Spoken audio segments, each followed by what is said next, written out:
प्रसिद्ध उद्योगपती रतन टाटा यांचं निधन झालेलं आहे। ब्रीच कँडी रुग्णालयात त्यांनी अखेरचा श्वास घेतलाय। रतन टाटा यांचा पार्थिव आता त्यांच्या मूळ निवासस्थानावरून एनसीपीएच्या दिशेने रवाना होत आहे। काही वेळापूर्वीच आपण जर पाहिलं तर पार्थिव हेले काय या त्यांच्या मूळ निवासस्थानापासून एनसीपीएच्या दिशेने रवाना झालेले आहे। ही थेट दृश्य आपण या क्षणी पाहतोय। एनसीपीएत आता अनेक कर्मचारी टाटा समूहाचे दाखल होण्यास सुरुवात झालेली आहे, तर दुसरीकडे टाटांचं हे पार्थिव कुलाबातील मुख्य रस्ता मार्गे एनसीपीएत पोहोचताना दिसतंय। तगडा पोलीस बंदोबस्त या सगळ्या परिसरात ठेवण्यात आलेला आहे। प्रसिद्ध उद्योगपती रतन टाटा यांचं वृद्धापकाळानं निधन झालेलं आहे। त्यांच्या पार्थिवाचं अंत्यदर्शन संध्याकाळी 4 पर्यंत घेता येणार आहे एनसीपीए मध्ये। एनसीपीएत देश विदेशातील अनेक मान्यवर पोहोचतील टाटांच्या पार्थिवाचं अंत्यदर्शन घेण्याकरता।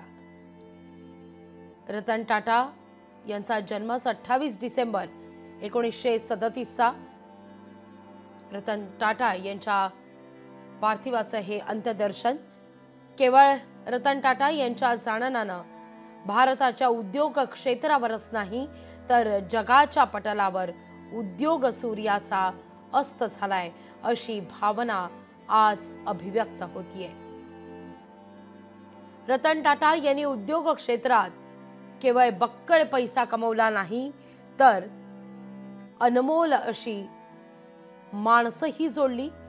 माणूस पण जपणारा खऱ्या अर्थानं हा बाप माणूस होता असं म्हटलं तर काही वावगं ठरत नाही। कोविड काळात रतन टाटा यांनी राज्य सरकारला केलेलं सहकार्य असू दे, त्या काळात हॉस्पिटल्स मिळत नव्हते, रुग्णांना क्वारंटाईन ठेवण्याकरता कोविडची रुग्णसंख्या वाढत होती। अशा वेळी मात्र रतन टाटा राज्य सरकारच्या मदतीला धावून आले आणि आपले राज्यभरातील सगळे हॉटेल्स क्वारंटाईन सेंटर करण्याच्या दृष्टिकोनातून त्यांनी निर्णय हा घेतला। त्यामुळे अनेक कोविड रुग्णांचे प्राणही वाचले।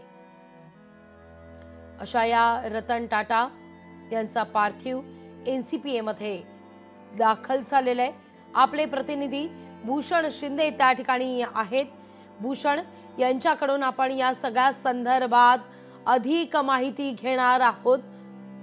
भूषण शिंदे आपले प्रतिनिधी त्या ठिकाणी सकाळपासूनच दाखल झालेले आहेत। एनसीपीए मध्ये हे पार्थिव रतन टाटा यांचं अंत्यदर्शनाकरता ठेवलं जाणार आहे। रतन टाटा यांच्याकडे एक खरे देशभक्त म्हणून पाहिलं जातं।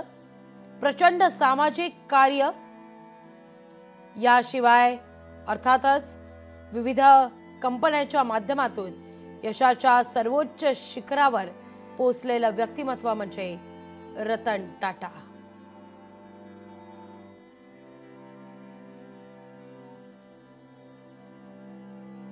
रतन टाटा यांचे वडील अर्थातच JRD टाटा 1991 मध्ये टाटा सन्सचं अध्यक्षपद त्यांनी सोडलं आणि उत्तराधिकारी म्हणून रतन टाटा यांची त्या ठिकाणी नेमणूक झाली।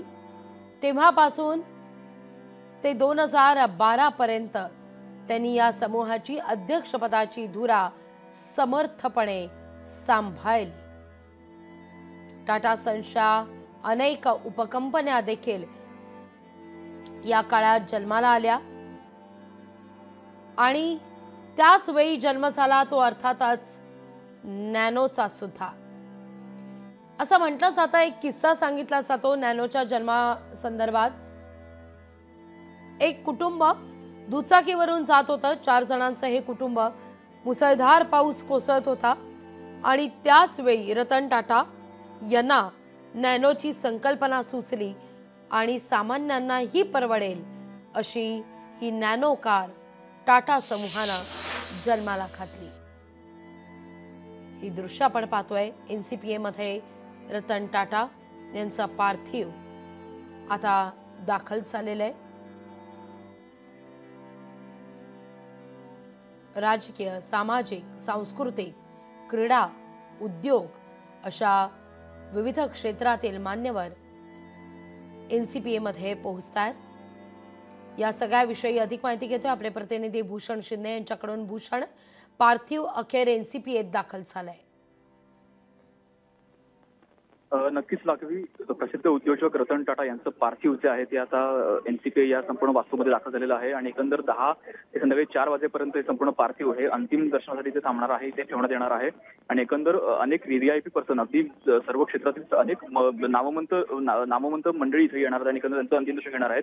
स्वतः केंद्रीय गृहमंत्री अमित शहा असतील किंवा अगदी केंद्रीय मंत्रिमंडळातील अनेक मंत्री असतील ते सुद्धा इथे येणार आहेत। एकंदर बाकीचे क्षेत्र आहेत, अगदी कला क्षेत्र असेल किंवा सिनेसृष्टी क्षेत्र असेल किंवा अगदी क्रीडा क्षेत्र असेल, असं अनेक नामवंत मंडळी इथे येण्याची शक्यता आहे आणि एकंदर मोठी हस्ती आज इथून आज आपल्याला अलविदा करणार अशा प्रकारे संपूर्ण हे वातावरण आहे। जर इथं वातावरण पाहिलं NCPA मध्ये वातावरण पाहिलं तर अत्यंत शोकाकुलच्या प्रकारे वातावरण आहे। एकंदर मोठा बंदोबस्त आपल्याला इथं पाहायला मिळत आहे।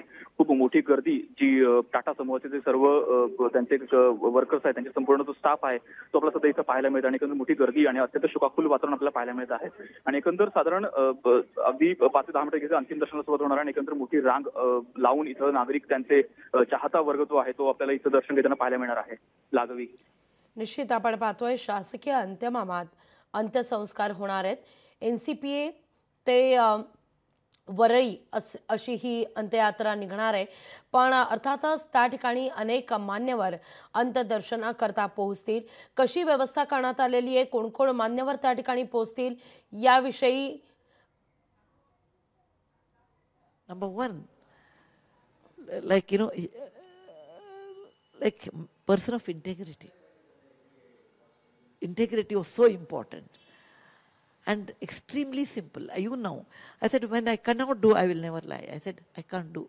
Let us have it. Shuddha jeeb, tongue is very important, and he was like that. Second thing is he has enormous patience. I have seen him. And I think a little bit of that has rubbed on me, and that I have quite a lot of patience. Third one is live simple way, straight way.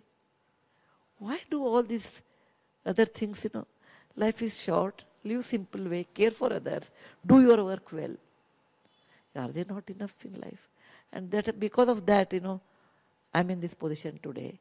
I learned philanthropy in House of Tatas only. And particularly, he was very generous.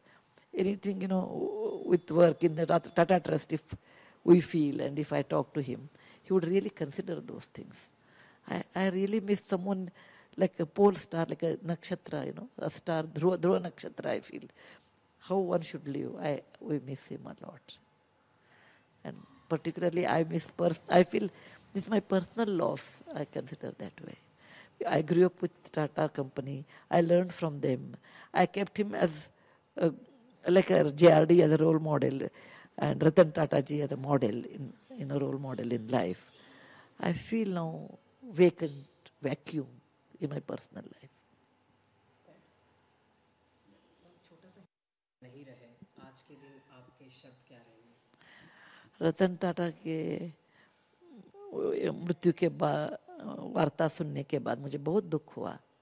घर में एक बड़ी हस्ती होते हैं, उनके मार्गदर्शन में हम चलते हैं, वो ध्रुव नक्षत्र जैसे होते हैं, ऐसे मुझे लगता था मैं कभी कभी उनके बारे में सोचती हूँ। मैं उनके कंपनी में काम किया, मेरा करियर उधर ही शुरू हुआ। मैं उनको 94 में लगता है मैं एक बार मिली थी, पहली बार वो जाके उनके ऑफिस में मिली थी और मुझे वो सुधा ऐसे संबोधित करते थे, क्योंकि मैं सुधा कुलकर्णी ऐसे ज्वाइन हुआ और सुधा मूर्ति के नाम से बाहर आ गई। मुझे कभी भी सुधा बोलते थे। वो मुझे बताया कि आपको क्या चाहिए टाटा कंपनी से। हमने बताया, वो पूछा हमें आपको क्या चाहिए, हमने बताया मुझे जमशेद जी और JRD का तस्वीर चाहिए। वो तुरंत हमारे ऑफिस को भेज दिया है, अभी भी मेरे ऑफिस में वो दोनों तस्वीरें हैं। और मैं हुबली एक छोटा शहर है, उधर से मैं आई थी। हमारे कॉलेज में, मैं एक कॉलेज में पढ़ती थी, BBB कॉलेज ऑफ इंजीनियरिंग। हमारे कॉलेज में सब लोग बोलते थे आपको टाटा को आप मिले, हम कभी मिलेंगे। मैं बोलती थी मैं कोशिश करूँगी। उनके पास जाके मैं एक बात बोल लिया, सर हमारे गांव में आपका दर्शन के लिए बहुत लोग इंतज़ार कर रहे हैं। हमारा गांव तो मुंबई नहीं है, और ये तो आप बहुत बिजी हस्ती है, आपको टाइम नहीं मिलेगा, लेकिन लोग को आपका दर्शन के बहुत इंतज़ार है। तुरंत वो एग्री हुए और हुबली आ गए। हमारे कॉलेज में एक दिन सब छात्रों से बातचीत किया। मुझे आश्चर्य लगता है, इतने बिजी आदमी, एक आम आदमी लाइक मी वो देर एम्प्लॉई, हमने कोशिश किया और वो आ गए। उनका दिल बहुत बड़ा था और उनका रूप सुंदर था, उनका दिल भी उतना ही बहुत सुंदर था। वो ट्रू टाटा थे, कंपैशन में, लोगों के बारे में मदद करने के लिए, लोगों के बारे में सोचने के लिए, और बहुत क्लीन उनके माइंड था। ऐसे लोग मिलना बहुत मुश्किल है। मेरे ये इतना सालों के प्रयाण में मैं उनको एक ही ऐसे व्यक्ति को देखा है। उनका बुद्धि और जीभ और हृदय ऑल तीन एक ही था। क्या सोचते हैं, क्या बोलते हैं, क्या हृदय में है, वो सब हाथ में है। एक पर्शियन वर्ड है और बॉम्बे हाउस में लिखा है, good thinking, good tongue, good heart and good hands. उसके बारे में ऑल चार एक ही लाइन में थे। क्या सोचते थे वो करते थे, क्या बोलते थे वो करते थे, क्या हृदय में था वही करते थे। वो चारों अलग नहीं था। ऐसे लोग आजकल मिलना बहुत मुश्किल है। उनके निधन से बहुत अपार नष्ट हमारा देश को, इंडस्ट्री को और वैयक्तिक मेरे लिए भी हुआ है। मैं भगवान से यही प्रार्थना करती हूँ, उनके आत्मा को शांति दे। वो ज़रूर स्वर्ग में है, उधर वो सबको हमको आशीर्वाद दे, उधर से मैं बोलती हूँ। धन्यवाद। लोकशाही मराठी ऐका, पहा, जागरूक रहा।